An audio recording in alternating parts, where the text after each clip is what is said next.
उपयोग में जो उसके अंदर एक कर्म कलंक लगा हुआ था वह जो हट गया, उसकी निर्मलता जो आ गई, उसके कारण से उसका उपयोग अशुभोपयोग से शुभोपयोग हो गया।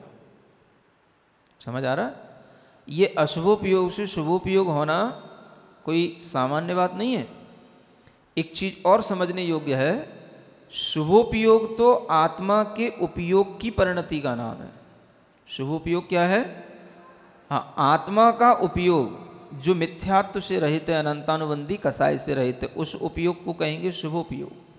लेकिन जब शुभोपयोग नहीं होता है, हम भगवान की पूजा कर रहे हैं, मंदिर आते हैं, शुभ क्रियाएं करते हैं, तो उन शुभ क्रियाओं को शुभ योग कहा जाता है। उसको क्या कहेंगे? हाँ, जो हम मन वचन काय की शुभ क्रियाएं करेंगे वो कहलाएंगी शुभ योग। आप मंदिर आए, शुभोपयोगी नहीं हो गए, शुभ योगी हो गए। सुन रहे हो? योग से भी बढ़कर की चीज है उपयोग। आज दुनिया केवल योग तक ही सीमित रह गई है, उपयोग तो किसी को पता ही नहीं कि उपयोग में क्या चल रहा है। योग भी जो है शुभ उपयोग के लिए हो, योग भी शुभ, अगर शुभ उपयोग के लिए हो तब तो वो साधक है। शुभ योग भी शुभ उपयोग के लिए साधक है। और शुभ योग हो रहा है, बाहर से दिखाई दे रहा है, लेकिन अंतरंग में उपयोग अशुभ है। अंतरंग में उपयोग केवल अहंकार का है, ममकार का है, अंतरंग में उपयोग केवल ख्याति पूजा लाभ का है, तो उस उपयोग के योग के द्वारा कभी उपयोग की शुद्धि नहीं हो सकती। तो जैन दर्शन में इतना बड़ा योग है कि वह मन वचन काय के योगों की शुद्धि से अपनी आत्मा के उपयोग की शुद्धि की बात करता है, तब वो संपूर्ण योग कहलाता है, वो पूरा योग मार्ग बनता है। समझ आ रहा है? और लोग दुनिया में केवल बस मन वचन काय की ही योग की शुद्धि करना जानते हैं। शरीर शुद्धि के लिए आयुर्वेद है ना, और मन शुद्धि के लिए सब ये प्राणायाम और योग आदि हैं।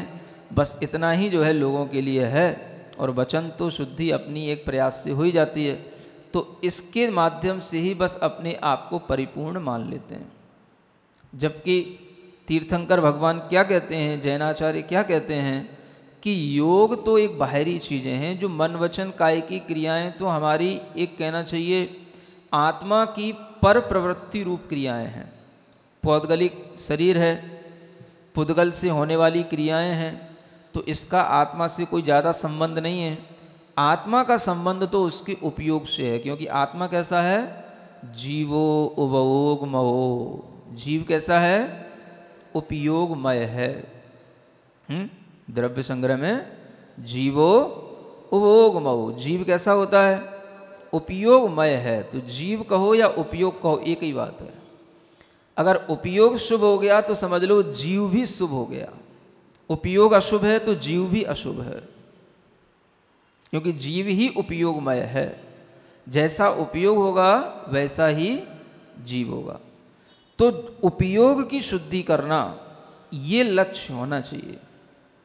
योग की शुद्धि से भी उपयोग को शुद्ध करना, और उपयोग आत्मा का परिणाम, आत्मा का जो अनन्य परिणाम है उसी का नाम उपयोग कहलाता है, जो आत्मा से भिन्न नहीं है। आत्मा ही उपयोग है। उपयोग का मतलब आत्मा का जो वास्तविक व्यापार है, जानने और देखने रूप, ज्ञान और दर्शन गुण रूप, वह उसका व्यापारी, उसका उपयोग है, और उस उपयोग के साथ ही वह जीव रहता है। तो इसलिए यहाँ पर उपयोग की बात कही जा रही है। अगर आप अपने उपयोग को अशुभ से शुभ भी बना लेते हो तो ये समझ लेना कि हमने मनुष्य पर्याय को सार्थक कर लिया। शुद्धोपयोग तो बहुत दूर की बात है, पंचम काल के लिए अभी नहीं है। हाँ, क्या समझ रहे हो? और गृहस्थों में तो होता ही नहीं है। ये तो पहले ही गाथा में बता करके आए हैं शुरू में। शुभदित पयत्त सुत्थो संयम तब संजदो विगत रागो समड़ो समसु दुखो भणिदो शुद्धो बहुति। पहले कह के आए गाथा में कि जो श्रवण है वही शुद्धोपयोगी होता है, अन्य कोई शुद्धोपयोगी नहीं होता। तो अब आपके लिए क्या बचा? आप क्या करोगे? इतना ही पुरुषार्थ करो कि हमारा उपयोग अशुभ से शुभोपयोग बन जाए, है ना। शुद्धोपयोग तो अभी हमको होने वाला नहीं है, उसके लिए तो फिर आप निर्ग्रंथता की भावना करो, तो कहीं जा कर के अगली पर्यायों में जब निर्ग्रंथ रूप धारण करेंगे तब आपको शुद्धोपयोग की फिर आपके लिए अनुभूति होगी। तो ये चीज़ समझने की कि सम्यक दृष्टि जीव का ही उपयोग शुभोपयोग होता है और मिथ्या दृष्टि जीव का उपयोग अशुभोपयोग होता है। अब देखो कैसी विसंगति बन जाती है। भीतर से मिथ्या दृष्टि है क्योंकि आत्मा में अशुभोपयोग है, क्योंकि आत्मा में मिथ्यात्व या अनंतानुबंधी का उदय चल रहा है, ये अशुभोपयोग चल रहा है। और बाहर से वह शुभ क्रियाएं करने बैठता है, मंदिर में आएगा, प्रवचन सुनेगा, ये जितनी भी शुभ क्रियाएं हैं ये मिथ्या दृष्टि भी करता है और सम्यक दृष्टि भी करता है। सुन रहे हो? निर्ग्रंथ देव की पूजा, निर्ग्रंथ मुनिराज की पूजा मिथ्या दृष्टि भी कर लेगा, सम्यक दृष्टि भी कर लेगा। लेकिन अगर मिथ्या दृष्टि जीव अंतरंग में कोई खोटा अभिप्राय ना रखे, अंतरंग में अगर कोई अपना खोटा अभिप्राय का मतलब अपनी मान कसाई की पूर्ति करने के लिए या उनसे कुछ चाहने के लिए या किसी प्रकार के ख्याति पूजा लाभ के लिए ऐसा कोई खोटा अभिप्राय ना रखे और बस इतना अभिप्राय रखे कि हमें भी ये निर्ग्रंथ पद की प्राप्ति हो, इस अभिप्राय से अगर मिथ्या दृष्टि जीव भी अशुभोपयोगी भी भगवान या निर्ग्रंथ गुरुओं की पूजा करता है तो भी उसके लिए उसका योग शुभ योग धीरे धीरे उसे सम्यक दर्शन प्राप्त करा के अंतरंग में उसे अशुभोपयोगी से शुभोपयोगी बना देता है। तो मिथ्या दृष्टि जीव अशुभोपयोग से शुभोपयोगी कैसे बनेगा? बनेगा इन्हीं क्रियाओं से। और जब बन गया तो क्या करेगा? अगर सम्यक दृष्टि बन गया तो फिर ये क्रियाएं छोड़ देगा क्या? सम्यक दृष्टि भगवान की पूजा करता कि नहीं करता? और ज़्यादा करेगा, क्योंकि पहले तो उसको भगवान का कुछ महिमा मालूम ही नहीं थी, पहले तो उसे भगवान का कुछ रूप स्वरूप कुछ पता ही नहीं था। अब जब पता पड़ा, सम्यक दर्शन हुआ, तो उसका मन भगवान की भक्ति में ही लगता है। समझ आ रहा है? पंच परमेष्टि की भक्ति में ही लगता है। तो ये समझने की चीज़ है कि शुभोपयोगी आत्मा इन सब क्रियाओं को करने वाला है और अशुभोपयोगी आत्मा भी करने वाला है। लेकिन अशुभोपयोगी का अगर भीतर से कोई खोटा अभिप्राय न हो तो उसके लिए वह शुभोपयोग का कारण बन जाता है, और अगर शुभोपयोगी है तो उसके शुभोपयोग में और वृद्धि होती चली जाती है। ये कौन कौन सी और क्रियाएं हैं? आगे कहते हैं दानम मीवा सुशीलेसु। हाँ, दान में भी वह रक्त होता है। और सुशील, सुशील का मतलब जो व्रतों की रक्षा करने के लिए भावनाएं की जाती हैं उन्हें शील कहते हैं, है ना। व्रतों में दोष न लगें उसके लिए जो अन्य और भावनाओं का अनुसरण करना और अन्य और गुणों का पालन करना वह शील भाव कहलाता है। तो व्रतों में और शीलों में भी वह अनुरक्त रहता है ना। और दान आदि कार्यों में भी वह अनुरक्त रहता है। अब ये अनुरक्तपना मिथ्या दृष्टि को भी हो सकता है और मिथ्या दृष्टि के लिए सम्यक दर्शन के कारण के रूप में होगा और सम्यक दृष्टि के लिए और उसके सम्यक दर्शन की वृद्धि के लिए होगा। उससे वह क्रिया व्रत चारित्र आदि को दिलाने वाली होगी। तो यह शुभोपयोग में रक्त हुआ आत्मा उपवास आदिक में भी रक्त होता है। उपवास आदिसु रक्तो, है ना। अब देखो कितने ही लोग उपवास आदि करते हैं, लेकिन अंतरंग में कोई भी सम्यक दर्शन का भाव हो कोई पता नहीं है। सुन रहे हो? 10 लक्षण में तो भीड़ ही लग जाती है, हम भी करेंगे हम भी करेंगे है? लेकिन कोई जरूरी नहीं कि वह उपवास आदि कर रहा है तो वह कोई नियम से अपनी आत्मा की शुद्धि के लिए कर रहा है, कि कर्म की निर्जरा करने के लिए कर रहा है, कि वह कोई अपने सम्यक दर्शन की प्राप्ति करने के लिए कर रहा है, ये भी कोई जरूरी नहीं है। कर लेता है। कई बार वह उपवास आदि करने वाले जीव भी अपने मन के अंदर कोई अच्छा अभिप्राय नहीं रखते हैं। सबके लिए नहीं कह रहा हूँ, किसी किसी के लिए कह रहा हूँ, कि उन्हें पता ही नहीं होता है, केवल बस 10 लक्षण में करना है बस, सब करते हैं तो हम भी करना है, समझ में आ रहा है। तो उसके करने से इतना जरूर है कि थोड़ा सा उनके अंदर जो है उस दिन क्या हो जाता है, थोड़ा सा एक संयम आ जाता है, थोड़ा सा उनके लिए पुण्य बंद हो जाएगा, थोड़ा सा उनके अंदर श्रद्धा का भाव भी आ जाएगा। लेकिन अगर भीतर से प्रयोजन पता पड़ जाए कि उपवास करने से हमारी आत्मा की शुद्धि होती है, उपवास करने से हम 5 इंद्रिय के विषयों से बच जाते हैं, उपवास करने से हमारे कर्मों की निर्जरा और असंख्यात गुणी होती है, ये अगर हमारे अंदर प्रयोजन पता होता है तो वह प्रयोजन मोक्ष मार्ग का कारण बन जाता है। इसलिए हमेशा ध्यान रखो, ये सब क्रियाएं करने वाले मिथ्या दृष्टि भी होते हैं और शुभोपयोगी भी यानी सम्यक दृष्टि भी होते हैं। जो थोड़ा सा ज़्यादा पढ़ लिख लेते हैं अध्यात्म ग्रंथों को तो वो क्या कहते हैं, देखो ये सब शुभोपयोग की क्रियाएं तो मिथ्या दृष्टि भी करते रहते हैं, तुम भी कर रहे हो तो तुम में मिथ्या दृष्टि में क्या अंतर रहा, ऐसे समझाते हैं। अब वही चीज़ हमने समझाई, समझ में आ रहा है ना। अब हम उसी प्रश्न को आपके सामने ला करके रख रहे हैं। अगर ये प्रश्न हम पहले से रखते तो आपको कोई उत्तर आता ही नहीं, समझ में आ रहा है ना। अब तो आपको उत्तर पता पड़ गया, क्या उत्तर मिलेगा इसका, मिथ्या दृष्टि भी करते हैं और सम्यक दृष्टि भी करते हैं। लेकिन आपसे क्या कहा जाएगा, ये क्रियाएं तो मिथ्या दृष्टि भी करते रहते हैं, मिथ्या दृष्टि भी दान देता रहता है, उपवास करता रहता है, भगवान की पूजा करता रहता है, सम्यक दृष्टि की ये क्रियाएं नहीं होती हैं। सम्यक दृष्टि तो शुद्धोपयोग की क्रिया करता है, जो क्रियाएं सम्यक दृष्टि करता है वो मिथ्या दृष्टि नहीं कर सकता, ऐसे समझाया जाएगा। फिर क्या समझ लोगे आप, हाँ जी करोगे हैं कि नाजी करोगे, बोलो तो है। जो क्रियाएं सम्यक दृष्टि कर रहा है वही क्रियाएं मिथ्या दृष्टि भी करता है, ये मानोगे कि ऐसा कहोगे कि नहीं मिथ्या दृष्टि की क्रियाएं ही ये शुभोपयोग की क्रियाएं होती हैं और सम्यक दृष्टि की क्रियाएं तो शुद्धोपयोग की होती हैं। ऐसा नहीं है, सम्यक दृष्टि शुद्धोपयोग की भी क्रिया करता है, शुद्धोपयोगी भी होता है और शुभोपयोगी भी होता है। सम्यक दृष्टि दोनों प्रकार के जीव होते हैं, शुभोपयोगी भी होते हैं और शुद्धोपयोगी भी होते हैं, लेकिन मिथ्या दृष्टि जीव नियम से अशुभोपयोगी होते हैं। तो मिथ्या दृष्टि अगर इन क्रियाओं को करता है तो उससे क्या मिलेगा उसको, बोलो बोलो क्या मिलेगा, सम्यक दर्शन की उसे प्राप्ति होगी।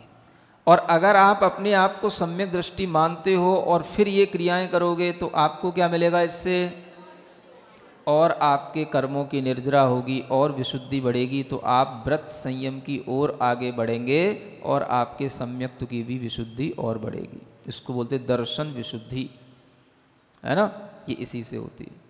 तो कई लोग इस तरह की चर्चा करके भी सामान्य भोले भाले पाठकों को भटका देते हैं, सुन रहे हो। ये तो देखो शुभोपयोग है, इस शुभोपयोग से क्या होने जाने वाला है, स्वर्ग सुख मिलता है, पहले भी कहा था ना, स्वर्ग सुख मिलता है, इंद्रिय सुख मिलता है। स्वर्ग सुख का मतलब इंद्रिय सुख मिलता है, इसलिए भगवान की पूजा करोगे तो संसार में ही रहोगे, इंद्रिय सुख की प्राप्ति होगी, अतीन्द्रिय सुख तो प्राप्त होगा नहीं। क्या मतलब भगवान की पूजा करने का, इसलिए शुद्धोपयोग की आराधना, शुद्धोपयोगी बनो, शुद्धोपयोग धारण करो। तो शुद्धोपयोग कैसे होगा, समय सार पढ़ो, आत्मानुभूति रीति शुद्ध नयात्मिकाय, समझा रहा ना, सम्यक दृष्टिर भवति नीतम ज्ञान वैराग्य शक्ति, समझा ना, आत्म स्वभावम परभाव भिन्नम, बस इसका नाम सम्यक दर्शन है। ये करो, पूजा करते करते तो अनंत काल बीत गया, दान देते देते तो कई भव बीत गए, कुछ नहीं होने जाने वाला इससे। और ऐसा कह करके शुभोपयोग की क्रियाओं की अवहेलना कर दी जाती है ना।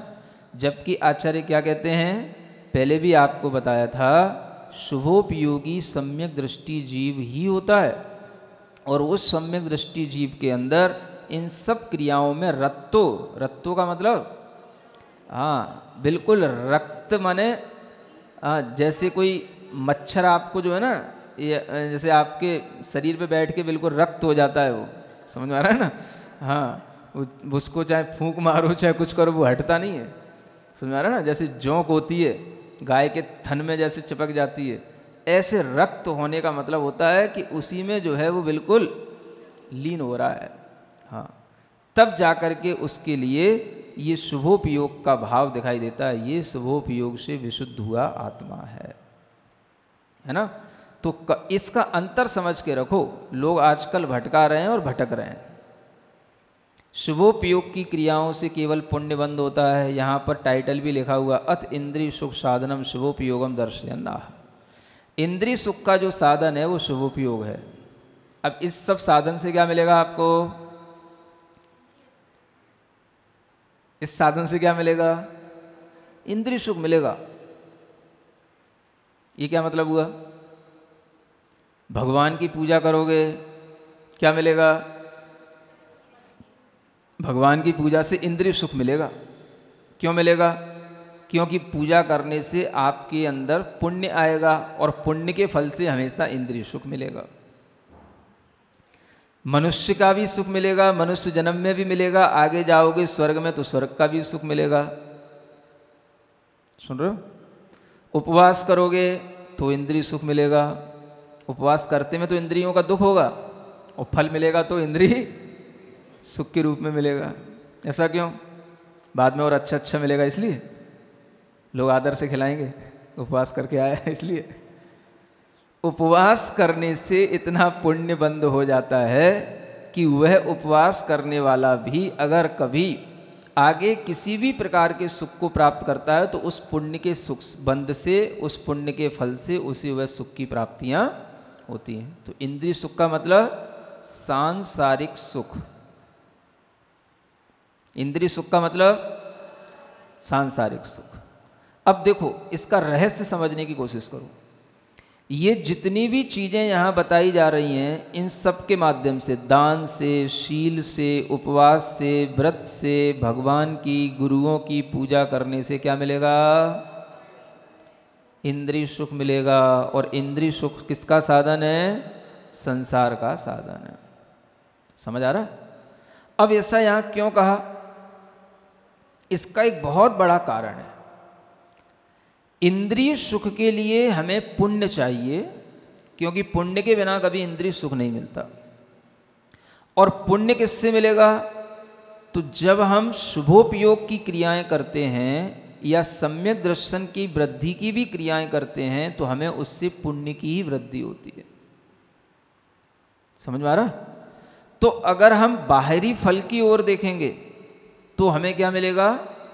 पुण्य का फल और अधिक अधिक मिलेगा अगर हम बाहर दृष्टि रखेंगे।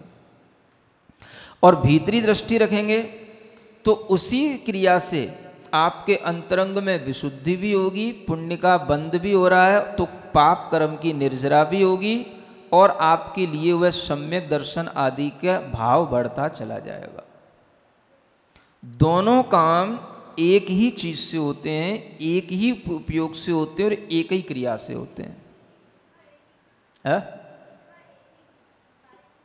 हाँ, लिखा सांसारिक सुख इसलिए है क्योंकि केवल सम्यक दर्शन के साथ या केवल भक्ति के साथ या केवल शुभोपयोग के साथ तो संसार का ही सुख मिलेगा ना। केवल ज्ञान की प्राप्ति तो शुद्धोपयोग से ही होगी। मोक्ष तो केवल ज्ञान होने के बाद होगा।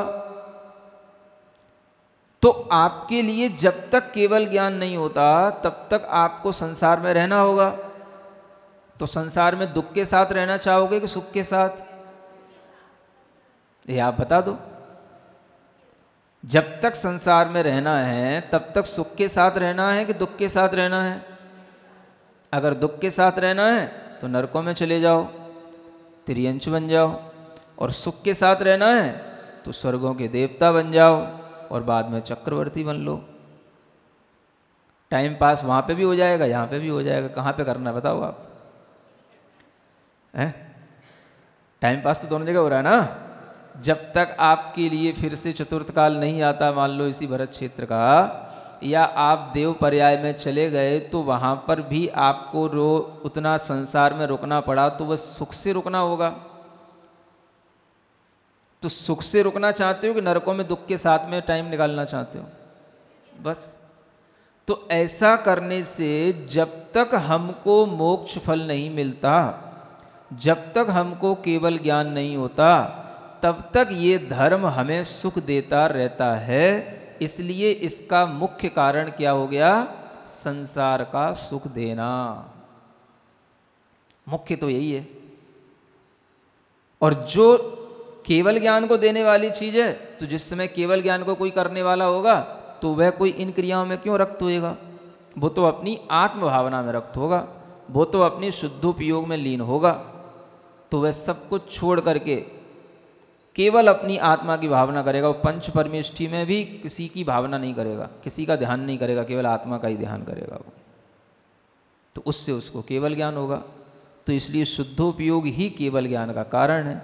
और जब तक शुद्धोपयोग नहीं होता तो शुभोपयोग रखना पड़ेगा।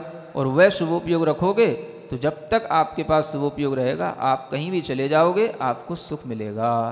और वह सुख संसार का सुख कहलाएगा। सुख तो इंद्रियों के बिना होता ही नहीं, इसलिए वो इंद्रिय सुख कहलाएगा।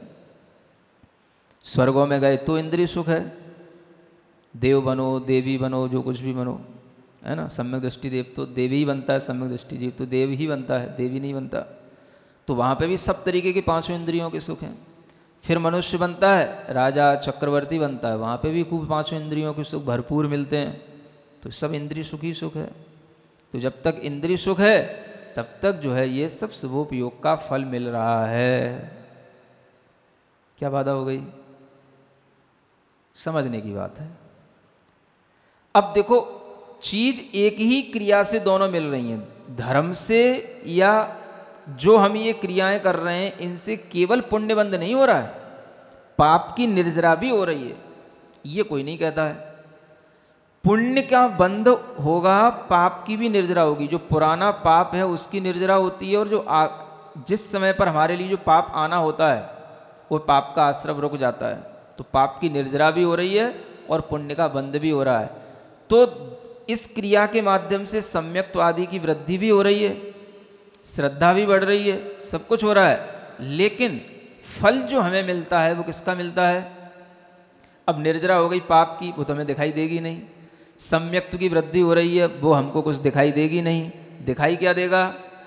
पुण्य का फल दिखाई देगा, क्योंकि पुण्य बंद होगा तो वो अपना फल दिखाई देगा। तो वह आपको, जब तक इस शुभोपयोग के कार्यों में लीन रहोगे, तब तक आपके लिए वह शुभोपयोग कभी भी संसार सुख के अलावा और कुछ नहीं देगा। इसलिए कहने में आ जाता है। तो इसको समझ लें तो कहने में कोई बाधा नहीं है। संसार सुख भी जो मिल रहा है, यह भी इसी धर्म का एक आनुषांगिक फल कहलाता है। दो तरह के फल होते हैं। एक बहुत अच्छी बात बता रहा हूं आपको। कोई भी क्रिया करते हैं, जैसे धर्म है, ये जो सब धर्म की क्रियाएं हैं, तो धर्म क्रिया के दो तरीके के फल होते हैं। एक फल कहलाता है मुख्य फल और एक कहलाता है आनुषांगिक फल। आनुषंगिक फल का मतलब होता है कि जब तक हमें मुख्य फल की प्राप्ति न हो, तब तक हमें जो फल मिलते रहते हैं वो उसके अनुसंग, माने उसके साथ साथ लगे रहते हैं वो फल। तो धर्म का मुख्य फल तो क्या है? निर्ग्रंथता को प्राप्त करना, अंतरंग बहिरंग से पूर्ण निर्ग्रंथ हो जाना, आत्मा को पूर्ण शुद्ध करना, ये उसका मुख्य फल है। लेकिन जब तक वो प्राप्त नहीं होता तब तक क्या मिलेगा? आनुषंगिक फल मिलेगा। इसलिए मुख्य फल ना कह करके ये धर्म का एक आनुषंगिक फल होता है, क्योंकि इसी के माध्यम से हमारे लिए आगे शुद्धोपयोग का भाव बनता है। और जब तक शुद्धोपयोग नहीं बनता तब तक के लिए यह शुभोपयोग हमें सुख से रखता है, क्योंकि धर्म आपकी रक्षा करेगा, आपको दुखी नहीं बनाएगा। क्या समझ आ रहा है? धर्म से सुखी होना चाहोगे, दुखी होना चाहोगे? अब सुखी तो होना है। जब तक संसार में तब तक भी सुख से रहो, और फिर जब मोक्ष जाओगे तो सुख है ही है। लेकिन जब तक मोक्ष नहीं जा रहे हो तब तक भी सुख से रखने की जिम्मेदारी कौन लेगा? तो यही धर्म लेगा, यही शुभोपयोग लेगा, यही क्रियाएं लेंगी। इसलिए यहाँ जो ये इंद्रिय सुख का साधन कहा है, वह समझने योग्य है। शुभोपयोग वास्तव में ठीक है, इंद्रिय सुख का ही साधन है, क्योंकि शुद्धोपयोग से ही अतीन्द्रिय सुख को साधा जाता है। शुद्धोपयोग से अतीन्द्रिय सुख को साधा जाएगा, तो वो शुद्धोपयोग से कैसे साधा जाएगा? जब आपके लिए ऐसी पर्याय मिल जाए, ऐसे श्रवण बने कि उसमें हम सुख दुख सबको बिल्कुल समभाव से सह लें, और अत्यंत हमारे अंदर संयम का प्रति तीव्र अनुराग हो, और हम हर तरह का तप करके भी अपने अंदर बिल्कुल साम्य भाव बनाए रखें। इस तरह से रहते रहते जब श्रवण अपनी आत्मा में लीन होने लग जाता है तो वह शुद्धोपयोगी कहलाता है। अब वो जब तक नहीं बनता तब तक आपको क्या करना? दो ही ऑप्शन है, अशुभोपयोग और, अब आप चॉइस कर लो, इसमें से चूज कर लो क्या करना है आप हैं? बस अब लिखा तो है इंद्रिय सुख साधन है, ठीक है, वो तो बीच की चीज है, मिलेगी। क्या समझ आ रहा है? हमने बीज बोया, किसके लिए बोया? धान्य मिले, समझ आ रहा है? हाँ? और धान्य तो हमें बाद में मिलेगा, लेकिन उससे पहले क्या मिल जाता है? भूसा फूसा तो उससे पहले ही आ जाता है। आता है कि नहीं आता है? हाँ? तो अपनी दृष्टि में ये रखो कि ये जितना भी हमें सुख के साधन मिलेंगे ये हमारे लिए, हाँ, उपादेय नहीं है, सुख के साधनों के लिए नहीं कर रहे हैं हम ये सब। क्या समझ आ रहा है? वो मिल जाएगा, वो तो मिलेगा। तो इसको आप लक्ष्य में रख करके नहीं करोगे तो ये शुभोपयोग भी आपके लिए कोई भी खतरा पैदा नहीं करेगा। लक्ष्य क्या है? बीज बोया था, हमें धान्य मिलेगा, तो धान्य की जब बिल्कुल बाली आएगी, जब वो अंतिम फसल के रूप में आएगा, तब जाकर के धान्य मिलेगा। और वहाँ तक पहुँचते पहुँचते तो बीच में बहुत सारी घास फूस और बिना वजह के पत्ते सत्ते सब आ जाते हैं। तो क्या करोगे? उनको काट दोगे तो आगे का भी वो धान्य नहीं मिलेगा, आगे का वो फल जो लगने वाला है उसमें जो बाली आने वाली वो नहीं मिलेगी। नहीं समझ आ रहा है? और बनाए रखोगे तो फिर ये देखो, ये बीज बोया था, ये दिख क्या रहा है? ये इस पत्तों के लिए बीज बोया था, इस घास फीस के लिए बीज बोया था क्या? ये बीज तो हमने उसी का बोया था। अब ये बीच में कुछ दिख रहा है, अभी तो कुछ इसमें हमें फल कुछ दिख ही नहीं रहा, न चावल दिख रहा है दाना, न कोई हमें गेहूं दिख रहा है, कुछ नहीं दिख रहा है अभी। तो वो कब दिखेगा? तो लास्ट में दिखेगा। तब तक क्या खाओ? अब खाते हुए भी विरक्ति रखनी पड़ेगी, भाई इसके लिए थोड़ी ना मैंने करा था ये सब। नहीं समझ आ रहा है? तो यही दृष्टि जब रहती है तभी आपको समझ आएगा कि हमारे लक्ष्य में जो चीज़ नहीं है वह चीज़ भी हमें अपने पुण्य से मिलती जाती है, लेकिन वह हमारे लिए इतनी ग्रहण करने योग्य नहीं होती कि हम उसमें आसक्त होकर के उसको ग्रहण करें। बनाए तो रखना पड़ेगा, काट सकते नहीं, बीच में तोड़ सकते नहीं, पौधा उखाड़ सकते नहीं, तो फिर बीज ही मिट जाएगा। तो बनाए तो वही रखना पड़ेगा, और उसी में जो है जाकर के वो लास्ट में वो आएगा, धान का वो फल आएगा। समझ में आ रहा है? वो सिट्टा उसी के अंदर आएगा। और जब तक नहीं आता है तब तक देखते रहो, यही वो बीज है जिससे कि हमको वह सिट्टा वह बाल के अंदर मिलेगा। बाली बोलते हो ना, क्या बोलते हो? हाँ, गेहूं की बाली के अंदर बाली मिलेगी। हाँ, बाली में वो गेहूं मिलेगा, वो उसी में मिलेगा। अब कोई कहे इसमें दिखाओ कहाँ मिल रहा है, तो सब संसार है। ये सब बीच में जो दिख रहा है, यहाँ से यहाँ तक पौधा, यहाँ से यहाँ तक गए, तो सब संसार है। अब है तो है संसार, अब क्या कर सकते हैं। लेकिन इसी से ही जो है हमें वो मिलेगा जिसके लिए हमने बीज बोया था। इसको हमें छोड़ना भी नहीं और इसमें आसक्त भी नहीं होना।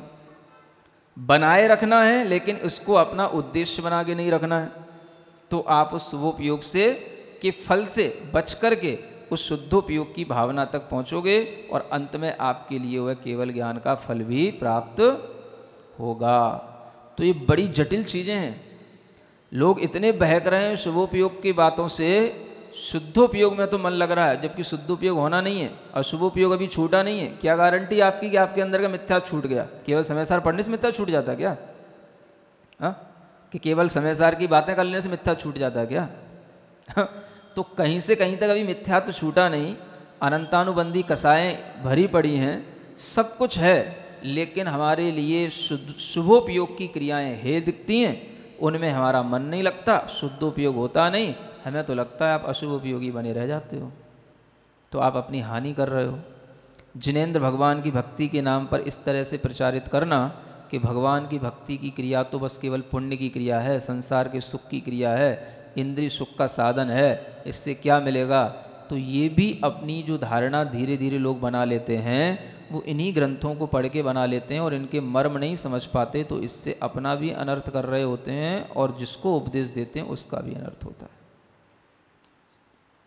समझ आ रहा है कि नहीं? लिखा तो वही सब है, जो है वो तो है ही, लिखा हुआ है इंद्रिय सुख का साधन है। अगर इतनी इतनी लाइन आप सीधी किसी को पढ़ा दो तो आदमी तो पूजा ही करना छोड़ देगा, हमें बोले हमें क्या कुछ चाहिए इंद्रिय सुख, ना हमें तुम्हें दान देना, सो मुनियों को तो वैसे ही नहीं मानना, मुनियों को तो दान देते ही नहीं, भगवान की पूजा करते थे तो वो भी छूट गई। समझा रहा? उपवास आदि से क्या होता है, देखो लिखा है ना, सब शुभोपयोगी है, शरीर को सुखाना, आत्मा की तो बात है ही नहीं, बस ऐसा कहा तो वो उपवास करना छोड़ देता। समझ में आ रहा है? व्रत शील ये सब शुभोपयोग है, देखो लिखा है, क्या करना है इससे, सब शरीर आश्रित है, सो व्रतशील भी धारण नहीं करता, बस क्या करना, आत्मानुभूति रीति शुद्ध नया, बस वही गाते रहो, बस हो गया खेल। तो ये लोग जो है ये समझ नहीं पा रहे हैं कि हम कितनी बड़ी गलती कर रहे हैं। रक्त तो हमें इसी में होना पड़ेगा, शुभोपयोग में, लेकिन इसका फल नहीं हमें चाहना। क्या समझ आ रहा? क्योंकि हमारी भूमिका इससे ज़्यादा कुछ करने की है ही नहीं। लक्ष्य हमारा क्या है, आत्मा शुद्ध बने, शुद्धोपयोग हमारा लक्ष्य है। चलो शुद्ध हमारा आत्मा बने, लेकिन बने कैसे बने, करना क्या, तो करना तो आपको यही सब पड़ेगा। हाँ हाँ, अब देखो किसी की मान्यताओं को हम भीतर क्या चल रहा है कुछ भी कह नहीं सकते हैं, सब तरीके की दुनिया में लोग हैं। कुछ लोग आहार भी देते हैं, महाराज को मान भी लेते हैं, फिर भी उन्हें कभी शुभोपयोग अच्छा नहीं लगता, ऐसे भी होते हैं। समझ आ रहा है? कुछ लोग वो भी नहीं मानते हैं और फिर भी जो है वो अपने आप को शुद्धोपयोगी समझते हैं। तो दुनिया की तमाम जीवों की परिणतियों के बारे में कुछ नहीं कहा जा सकता, लेकिन सही रास्ता यही है कि आप अशुभोपयोग की क्रियाएं छोड़ करके शुभोपयोग की क्रिया करें, शुद्धोपयोग अपने उद्देश्य में रखें, केवल ज्ञान को अपना लक्ष्य बनाएं और बीच में जो आपको सांसारिक सुख मिलें उनकी ओर आप अपने अंदर आसक्ति की दृष्टि न रखें। ये बीच का फल है, ये तो मिलता ही है, मिलेगा ही, इसके बिना कोई भी हमारे लिए अंत तक पहुंचाने वाला रास्ता नहीं है। ये विचार आपके अंदर आएगा तो आपके लिए धर्म भी पलेगा, आपको सब सुख भी मिलेंगे और वही सुख फिर आपके लिए अंततः मोक्ष भी ले जाएंगे। इसीलिए आचार्यों ने धर्म की परिभाषा केवल इतनी नहीं कही है कि धर्म हमें मोक्ष फल देने वाला है, धर्म पहले हमें संसार फल भी देता है। इसी प्रवचन सार में कह के आए हैं, समझ में आ रहा है? रत्नकंड श्रावकाचार में भी वही लिखा हुआ है कि पहले तो वह देवेंद्र चक्र मवनीन्द्र सुरोचनीयम सब चक्रवर्ती बना दिए, मानव तिलका भवंती दर्शन पूता, मानवों में श्रेष्ठ बना दिया, नवनिधि सप्तद्वय रत्नाधीशा सब उसको रत्नों का अधीश बना दिया। तो ये सब क्या संसार नहीं है? लेकिन ये सब प्राप्त करके लब्ध्वा शिवम च जन भक्ति रूपी, इन सबको प्राप्त करके भी वह शिव को प्राप्त करता है, मोक्ष को प्राप्त करता है। तो यही समझने की जरूरत है कि धर्म से हमें दोनों प्रकार के सुख मिलते हैं, संसार का सुख भी मिलता है और मोक्ष का सुख भी मिलता है। जो लोग केवल धर्म से केवल मोक्ष सुख की बात करते हैं वो अभी अधूरा ज्ञान रखते हैं, क्योंकि दोनों प्रकार के फल धर्म से हमें प्राप्त होते हैं। मुख्य फल मोक्ष फल है और आनुषंगिक फल ये संसार सुख है। ठीक है? इतना समझने के बाद में अब कोई ज़्यादा प्रश्नोत्तर शायद रहने नहीं चाहिए और अच्छी बुद्धि हो जानी चाहिए। संसार में फिर कभी नहीं लौट, जहाँ, अरे ये नहीं ये नहीं ये नहीं, ये आगे वाला पढ़ो, आगे वाला पढ़ो। सदैव शास्त्र गुरु पूजन लीन, दानादि कार्यरत और सुशील, आत्मा रहा वह अवश्य शुभोपयोगी, ऐसा जिनेश कहते।